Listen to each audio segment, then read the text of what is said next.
महागणपतिं मनसा स्मरामि महागणपतिं मनसा स्मरामि।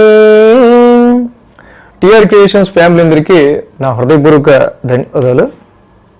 అలాగే ఈ వారం 24వ తారీఖు నుంచి 30వ తారీఖు వరకు కూడా ద్వాదశ రాశుల వారికి సంబంధించి రాశి ఫలాలు ఏ విధంగా ఉండబోతున్నాయి అనేది చూద్దాం.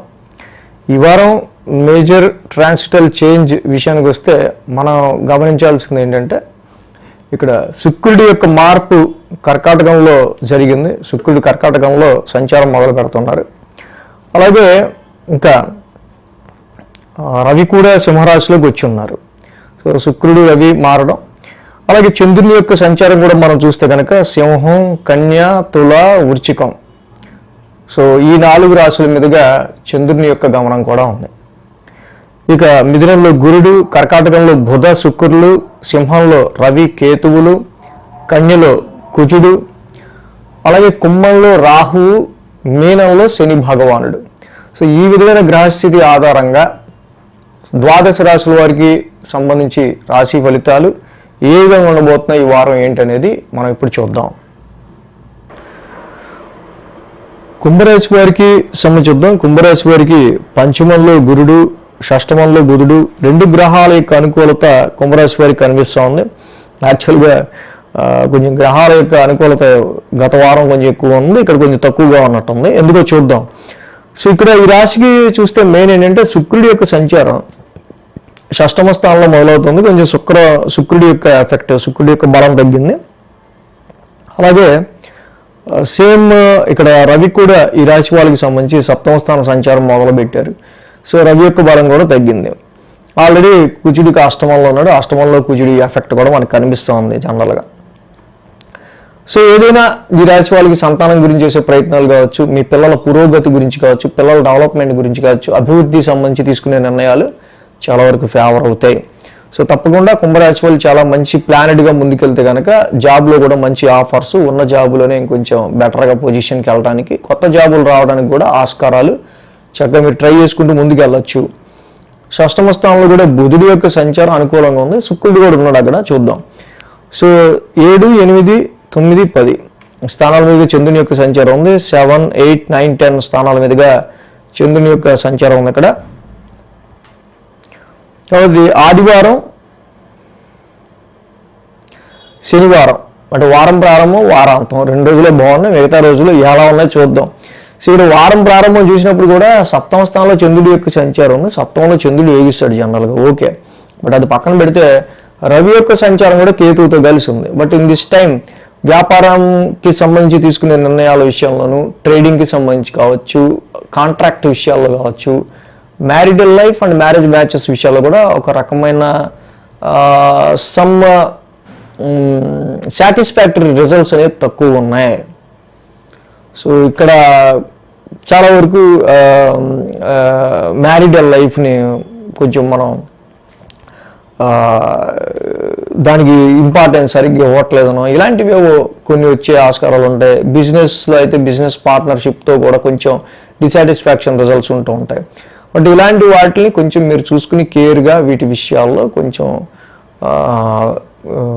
వీటి మీద ఒక రకమైన ఈ విషయాలు ఎందుకు జరుగుతున్నాయి ఏంటి అనేది దాని మీద కొంచెం కాన్సన్ట్రేషన్ నుంచి ముందుకెళ్లాల్సిన అవసరం కనిపిస్తూ ఉంది.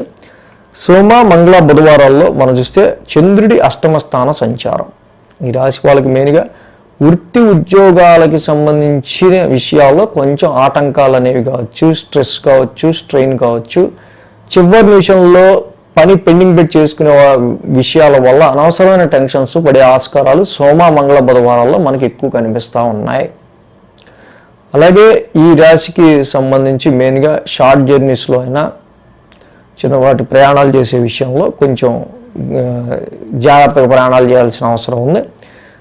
అండ్ ఇండికేటింగ్ సమ్ ట్రబుల్స్, మీ సిబ్లింగ్స్కి, మీ తోబుట్టువులకి, సమ్ నైబర్స్ కావచ్చు, కొలీగ్స్ కావచ్చు, సో నేను రాలేకపోతున్నాను, నేను సెలవు పెడుతున్నా, ఇలాంటివి ఏవో వినిపిస్తూ ఉంటాయి.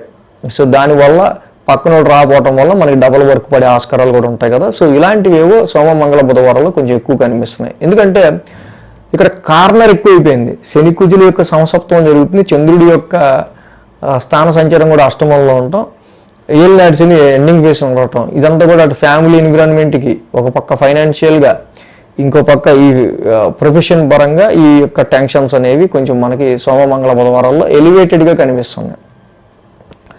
సో కాబట్టి వృత్తి ఉద్యోగాల్లో లాస్ట్ మినిట్ దాకా పనిని పెండింగ్ చేసుకోకుండా ఉండడం మంచిది. ఈ 3 రోజుల్లో టెన్షన్ వర్క్ ఏదైతే ఉందో అది ముందు కంప్లీట్ చేసుకోవడం మంచిది. షార్ట్ జర్నీస్ చేసేటప్పుడు ప్రయాణాల్లో కొంచెం జాగ్రత్తగా ఉండటం, సిబ్లింగ్స్కి in case any help and మీ సర్వెంట్స్ కూడా ఈ టైంలో కొంచెం మీ హెల్ప్ చేసేవాళ్ళు ఎవరైతే ఉంటారో, సర్వెంట్స్ ఎవరైతే ఉంటారో వాళ్ళు కూడా ఆ టైంకి హ్యాండ్ ఇవ్వటం లాంటివి కనిపిస్తూ ఉన్నాయి. సో మీకు కావాల్సిన టైంకి హెల్ప్ దొరకపోవటం ఇలాంటివి జనరల్గా. సో గురు శుక్రవారాల్లో చూస్తే కనుక ఈ రాశికి భాగ్యస్థానంలో చంద్రుని యొక్క సంచారం, భాగ్యస్థానంలో చంద్రుని యొక్క సంచారం నడుస్తూ ఉంది. ఇక్కడ ఎప్పుడైతే భాగ్యస్థానంలో చంద్రుని యొక్క సంచారం నడుస్తూ ఉందో ఆ రాశ్యాధిపతి శుక్రుడు. ఇక్కడ మెయిన్గా మనం చెప్పుకోవాల్సింది, చాలా సార్లు చెప్తుంటా ఈ రాశికి శుక్రుడు అతి మిత్రుడు, మంచి శుభగ్రహం. కానీ శుక్రుడు యొక్క బలం లేదు ఇక్కడ. కాబట్టి ప్రాపర్టీస్ కావచ్చు, చాలా విషయాల్లో ఇక్కడ అనుకున్న పనులు వాయిదాలు పడడం కావచ్చు, సమ్ బ్రేక్స్ కావచ్చు వచ్చే ఆస్కారాలు ఉన్నాయి. హైయర్ ఎడ్యుకేషన్ చేసేవాళ్ళు మోర్ కాన్సన్ట్రేషన్ పెట్టాల్సిన అవసరం ఉంది. అండ్ ఎనీ ట్రావెల్, ఫారెన్ ట్రావెల్కి సంబంధించి కావచ్చు, పేరెంట్స్ హెల్త్కి సంబంధించిన పాయింట్ ఆఫ్ వ్యూలో కావచ్చు. సో ఇక్కడ ఫీమేల్ పర్సనాలిటీస్తో అనవసరమైన ఆర్గ్యుమెంట్స్ కూడా ఈ ఆస్కారాలు ఉన్నాయి. వీటి విషయాల్లో కేర్ తీసుకోవాలి. వారాంతానికి చూస్తే కనుక ఇక్కడ మనకి దశమ స్థానంలో చంద్రుని యొక్క సంచారం, ఇక్కడ యాక్చువల్గా నీచ చంద్రుడి యొక్క సంచారం దశమ స్థానంలో, బట్ ఆ రాశ్యాధిపతి కుజుడు కూడా అష్టమంలో ఉన్నాడు. ఏదైతే వారం ప్రారంభం మనం చెప్పుకున్నామో ప్రొఫెషన్ రీత్యా తీసుకునే విషయాల్లో ఎంత కేర్ఫుల్గా ఉండాలో అలాగా వారాంతం వరకు కూడా కంటిన్యూ అవుతూనే ఉంది ఆ ఎఫెక్ట్. కాబట్టి ఈ కుంభరాశి వాళ్ళు మెయిన్గా ఇక్కడ రవికేతువుల యొక్క సప్తమ స్థాన స్థితి మెయిన్గా ఇది మ్యారిటల్ లైఫ్ మీద, బిజినెస్ పార్ట్నర్షిప్స్, కాంట్రాక్ట్స్ అన్నిటి మీద ఎఫెక్ట్ చూపిస్తుంది. అనుకున్నంత ఇది మన ప్రోగ్రెస్ని చేరుకునే విషయాల్లో ఎఫెక్ట్ కనిపిస్తుంది. కాబట్టి దీని ఇంపాక్ట్ ఎక్కువ పడకుండా ఉండాలంటే అటు జంట నాగులు ఉన్న చోట కేతువుకి పాలాభిషేకం చేస్తూ ఉంటాం. మంగళవారం చాలా మంచిది. అలాగే ఇక్కడ రాహు కూడా వీళ్ళకి రాశిలో ఉన్నాడు. కాబట్టి మంగళవారం, శనివారం జంట నాగులకి పాలాభిషేకం చేస్తూ ఉండటం, జపాకుసుమ సంకాసం, రవి నవగ్రహ శాంతి మంత్రం చదువుకుంటూ ఉంటాం. అన్నిటికంటే ముఖ్యమైనది కేజింపావు కందులు, రెడ్ క్లాత్ కుజుడికి దానం ఇవ్వటం చాలా మంచిది. మంగళవారం పూట సుబ్రహ్మణ్య స్వామి ఆలయంలో కానీ సుబ్రహ్మణ్య స్వామికి అభిషేకం చేసుకొని చక్కగా ఇవ్వటం కానీ, డైలీ సుబ్రహ్మణ్య స్వామి దర్శనం చేసుకోవడం కానీ, ఆరోగ్య పరిస్థితుల రీత్యా హిమోగ్లోబిన్ కానీ బ్లడ్ రిలేటెడ్గా కానీ బ్లడ్ ఇన్ఫెక్షన్స్ వల్ల కావచ్చు, ఇతరితర మజిల్ రిలేటెడ్ పెయిన్స్ ఇలాంటి వాటికి కానీ ఇందాక మనం చెప్పుకున్న వాటిల్లో డిస్టర్బెన్స్ రాకుండా ఉండడం కోసం కుజుడికి ఈ పరిహారం చేసుకోవటం చాలా మంచిది. ఈ వీడియో కనుక మీకు నచ్చినట్లయితే లైక్ చేయండి, షేర్ చేయండి. మరిన్ని అప్డేట్స్ కోసం సబ్స్క్రైబ్ చేయడం మాత్రం మర్చిపోకండి.